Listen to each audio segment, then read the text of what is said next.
Hi, everyone. Thank you for joining us today. My name is Lindsay Johnson. I head up the content program on behalf of the experts at Worldwide Clinical Trials, which is a global, full-service contract research organization.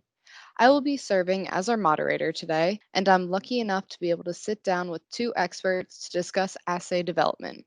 To give you some background, scientists and pharmaceutical business executives come to us to solve protein quantitation problems that they can't otherwise do in immunoassay or LCMS format.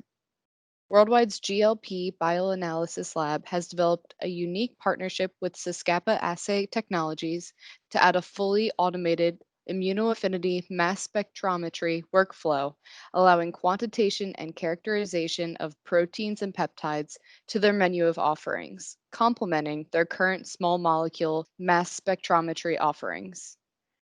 Today's panelists have successfully developed more than 300 assays in the SISCAPA format for various pharma and clinical partners alike, and continue to expand a commercial menu of assays for both RUO and LDT applications.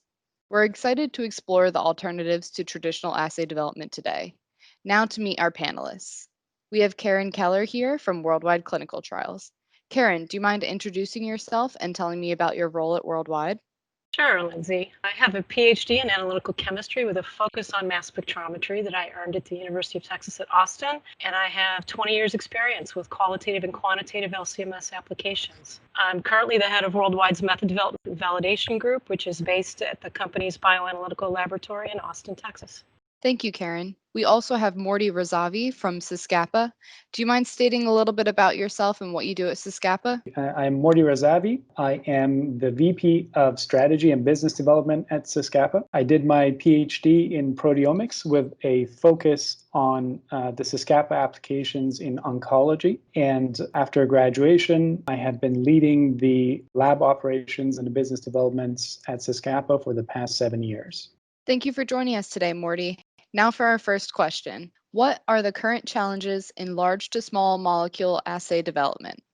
So there are a number of challenges that the community at large is facing, both for small molecules and for protein measurements. The most important of these is the issue of sensitivity, the ability to measure analytes that are of lower abundance in complex biological matrices like human blood. And so with regards to proteins, there are two specific avenues that people have explored in the past. There is the immunoassays, which is the traditional way of measuring proteins. And there is the LCMS approach, whereby the samples are digested and measured on a mass spectrometer. Both approaches have advantages and disadvantages. At the moment, the three main issues, I should say, are issue of sensitivity, throughput, and the ability to multiplex the panels and measure analytes at the same time. So do you mind elaborating on that and stating the current challenges and limitations for both immunoassays and LCMS assays that people are facing? Yes, I will bundle immunoassays as one group and LCMS assays as a separate group. With immunoassays, the major challenge that you have is that you do not get an unequivocal identification of your analyte. Your measurement is indirect and is often enzyme-based. As a result of this, if there are any possible interferences in your immunoassays, this can lead to false positive or false negative results. And the second problem with immunoassays is the cost that is associated with developing de novo immunoassays, because you need two pairs of antibodies recognizing two different epitopes on your analyte, and that they need to be specific to epitopes at different parts of the molecule. And that's simply a very expensive work that needs to be done. With regards to LCMS, the challenges of immunoassay and interferences is resolved through the process of digestion. And you do get unequivocal identification of the analyte through the mass spectrometer. The problem is, if you want to do straight liquid chromatography, you end up with sensitivity and throughput problems. Sensitivity from the perspective that if you're doing a straight LCMS, you can only measure analytes up to microgram per mil range, but there are a lot of interesting biomarkers that are obviously at lower abundance levels than that. You get to the issue of throughput because if you're dealing with a complex biological matrix like human blood, it simply takes a very long liquid chromatography to give you the separation you need for that unequivocal identification. So you see there's pros and cons to both methods, and as I'm sure we'll discuss today, the SISCAPA approach is designed to get around the challenges faced by both of those methods. Karen, do you mind telling us a little bit about Worldwide's experience with using the mass spectrometry format? Direct detection of therapeutic peptides of roughly 3,000 to 5,000 molecular weight is routine in our laboratory, and typical sensitivities are around 10 to 50 nanograms per mil in a matrix like plasma. Intact proteins are a really different story for us. On our equipment, the bottom-up digestion approach is typically required to analyze proteins of any reasonable size. And the common strategy in that case is direct detection of signature peptides, which are short amino acid sequences in the target protein that are liberated by enzymatic digestion. Sample preparation can be very, very complicated, however. Digestion conditions require careful optimization, and the sample cleanup steps subsequent to that also need to be carefully optimized in order to reduce the degree and impact of whatever background interferences may persist. These procedures may or may not be compatible with standard automation platforms, so the throughput often doesn't approach the levels that we can achieve with our typical small molecule assays. Low recovery of signature peptide is not an uncommon problem, and it does limit the analytical sensitivity that we can achieve by this approach. In addition, sometimes, as I alluded to a minute ago, matrix interferences can persist through that extraction process, resulting in the need for very long separation times during the LCMS quantification and analysis process. Because of these challenges, assays targeting more than one protein analyte are usually prohibitively difficult. Now that we've highlighted some of the challenges people are facing, Morty, SISCAPA has proposed a hybrid approach to deal with these issues. What is this hybrid approach? SISCAPA is a hybrid in the sense that, similar to immunoassays, it is using highly specific antibody for capturing the analyte of interest. But unlike immunoassays, the secondary antibody is replaced by the mass spectrometer. So essentially, the identification and quantification of the target analyte is done through the mass spectrometer. In doing so, you resolve the disadvantages of both of the methods, immunoassays and straight LCMS, and retain all of their advantages, in that because you're using a target-specific antibody, you're not limited in terms of the sensitivity of your assay. And because you're using a mass spectrometer, you are able to get unequivocal identification of the analytes. You're able to have a multiplex panel of proteins that you measure at the same time. And the issue of enrichment using the antibody is also important for the throughput, because through that enrichment, you're effectively purifying your target analyte and completely remove the non-specific background. And therefore, the need for liquid chromatography is minimized, and in some cases is eliminated altogether. And in doing so, you increase the throughput of your assay to match that of the immunoassays. So through this hybrid approach, the very first step is the digestion of the sample. And therefore, you're removing all the potential interferences from protein interactions. Then you use a highly specific high-affinity antibody, which is raised against a proteotypic target peptide, which is unique to the protein that you're interested in measuring. That antibody enriches that proteotypic peptide, as well as a stable isotope standard, which is spiked at known amounts for quantification purposes. The antibody enriches both of those peptides, and through the mass spectrometer, you get to identify your analyte and look at the ratio between the natural peptide in your sample and the stable isotope peptide that you spiked in for quantification. And it is that ratio that can then be calibrated to give you the protein concentration amounts you're interested in.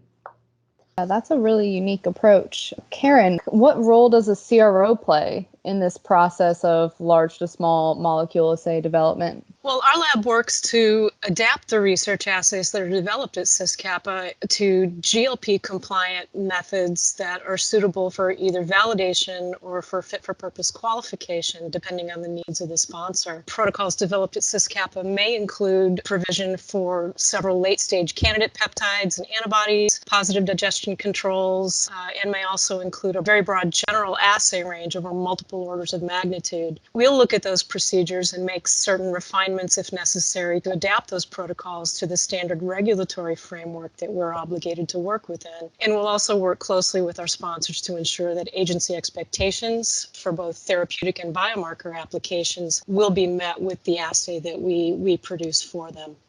What are other CROs doing in this field, and how is the worldwide SISCAPA partnership different? Well, our success in this collaboration with SISCAPA really does set us apart from other CROs, as immunoprecipitation is not a commonly employed technique at service providers such as Worldwide that have historically been oriented to small molecule LCMS. The SISCAPA protocols bring standard reagents and a general experimental approach that uses our existing robotic equipment within reach. And we now have suitable automation programs, digestion optimization strategies, and approaches for pre-validation testing all already in place within our organization. And because those things already exist, we're in a position to quickly adapt to new protein targets once the necessary reagents, the antibodies and peptide sequences, become available from SISCAPA. So the combined worldwide SISCAPA collaboration offers a number of advantages to potential sponsors. First of all, there's a sensitivity advantage. The MS assay sensitivity improves by about 3 to 4-fold relative to non-enriched sample in preparation protocols. There's a specificity advantage. SISCAPA combines antibody immunoaffinity selectivity with near absolute structural specificity that's provided by MRM mass spectrometry. Greater efficiency through multiplexing certainly becomes possible. Assays can be combined in a mix and match panel without the cross reactions that are common to sandwich immunoassays. And finally, there's an advantage in terms of development time. Assay development is faster, less expensive, and more straightforward in the SISCAPA approach than it is for a typical sandwich immunoassay. That's really interesting. Now, switching gears a little bit, what are some of the technologies currently available in the industry? As far as mass spectrometry is concerned, you either have the top-down approach or the bottom-up approach. And so the cases that I have implemented many assays with success are cases where they start with digesting the sample into the peptide pieces before analysis.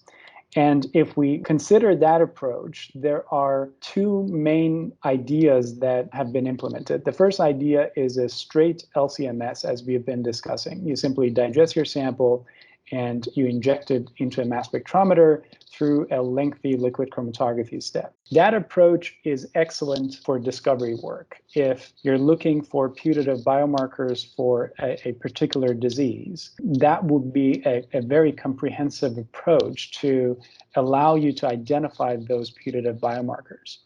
Then there is the approach with an antibody enrichment upfront, i.e. SISCAPA. And once you have done your discovery work and you have identified the biomarkers that you're interested in, when it comes time to actually implement this in a CRO lab or eventually in a CLIA lab, then issues like sensitivity and throughput and cost become important, and that's when you use SISCAPA. So with the SISCAPA approach, we, as you mentioned earlier, we have successfully developed assays for more than 300 different protein targets. In terms of the abundance of these protein targets, they range anywhere from picogram per mil to higher abundance stuff like albumin, which is the most abundant protein in human blood. And so the idea here is that if you start with discovery and you want to move your assays, once you have your biomarker, through a CRO to do your preclinical and clinical studies and eventually use the exact same platform to implement it potentially as a diagnostic test in a CLIA setup, that's what SISCAPA was developed to do. In order to achieve all of this, we put a lot of emphasis on automating the SISCAPA workflow because mass spec-based workflows are known to be complicated and error-prone. And so We have developed the SISCAPA workflow to be fully automated, and you can implement it on existing liquid handling robots. And so through the collaboration that we've had with Worldwide, this is a prime example how you would transfer the SISCAPA workflow, and you have one set workflow which is going to be used for every assay that you develop on this platform. And therefore, for example, now that the SISCAPA workflow exists at Worldwide, you can simply add on to that workflow and measure different proteins in that same workflow. Karen, can you provide us with a viewpoint on the implementation of these technologies?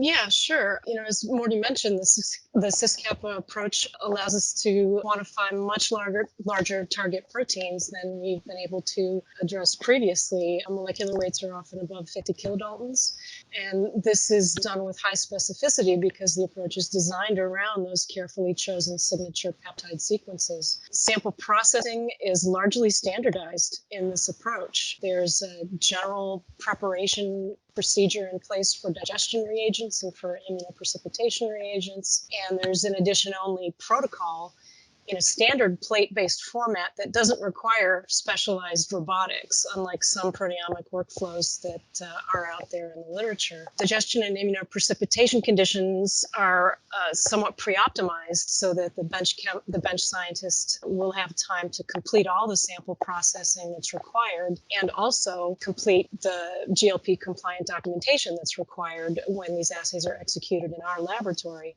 And they can do all of that easily within a typical workday. Immunoprecipitation of signature peptides does mean less development time for LC because background interferences are removed with such high efficiency. And the ramification of that in a practical sense is that we have much shorter run times and much higher throughput that's possible during the sample analysis phase. Because it's possible to use multiple antibodies during sample workup, it is also possible to quantify multiple protein targets simultaneously. And this is a major advantage of the SISCAPA assay approach. Using SISCAPA protocols, the current sensitivity benchmark at Worldwide is less than 1 femtomole of signature peptide on column. So we really can get down there in terms of being able to produce very, very high sensitivity quantification results for our sponsors. Interesting.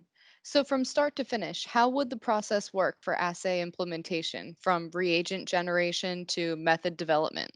There are 3 main steps. The first one is assay development. And the assay development itself involves the selection of the proteotypic peptide. And so when you come with a protein in mind, we put that protein through our proprietary algorithm to select a peptide that is both unique to that protein and is able to mount an immune response in the animal for generation of the antipeptide antibody. After that, once you have the peptide, you immunize the animals, and these can range from mice to rabbits, and generate the high affinity antibody. Once the antibodies are generated, they go through a proprietary screening process to select the hybridoma clones that have sub-nanomolar affinities, specifically with low off rates.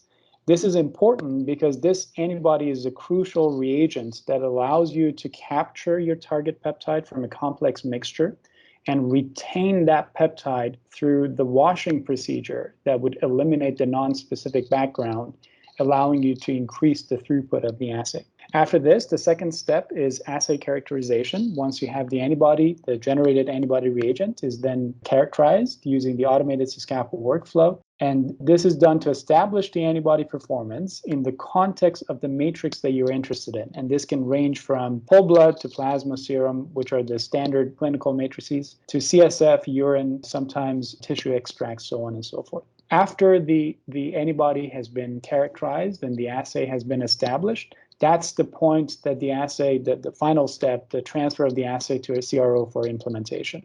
At that point, basically, the reagents and the know-how for using the reagent is transferred to Worldwide, and they already have the established SISCAPA workflow, and they would use those reagents to implement the assay in the CRO environment.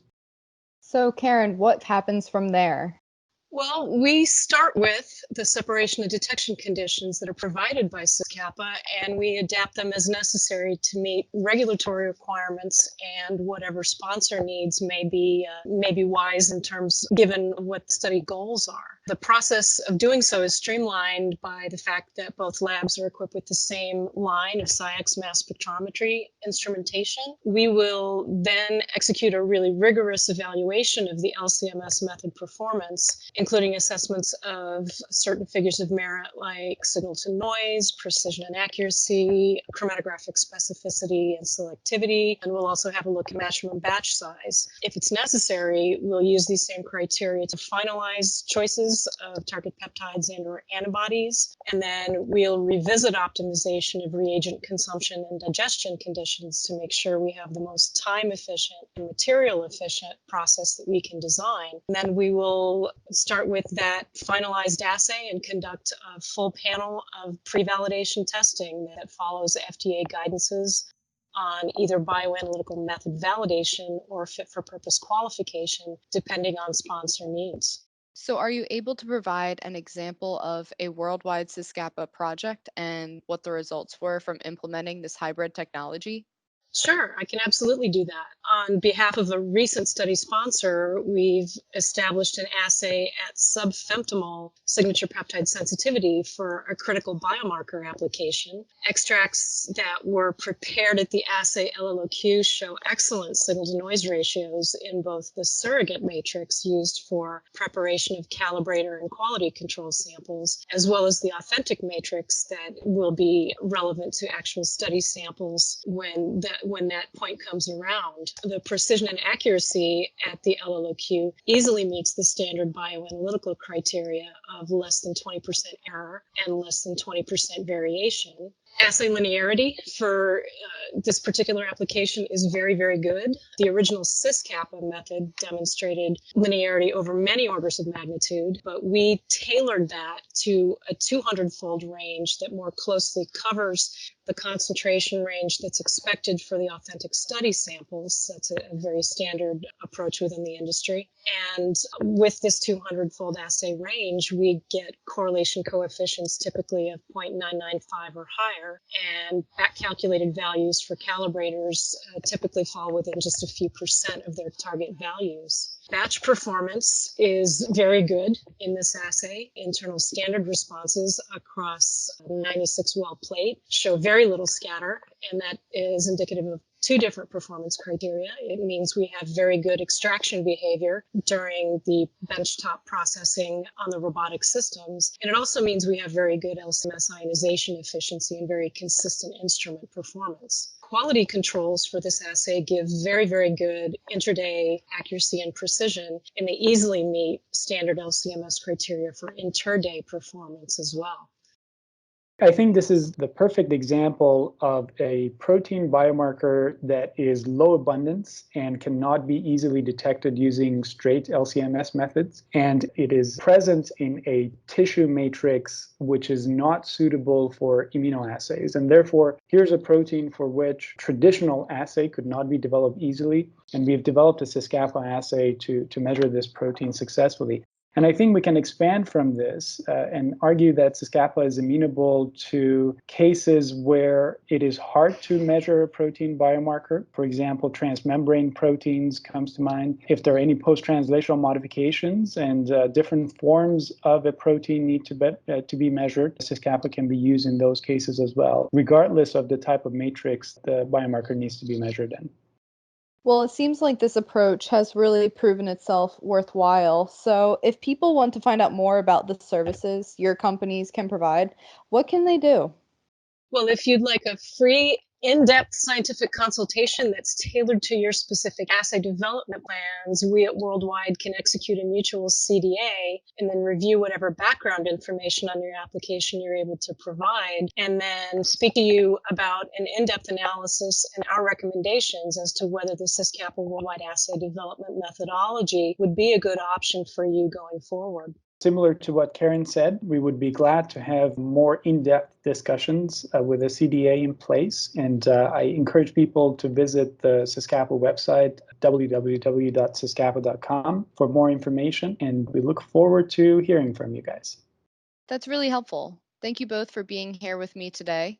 And we want to get together and have more uncommon conversations like these. What topics do you want to know more about? Send me an email at lindsay.johnson@worldwide.com with any suggestions.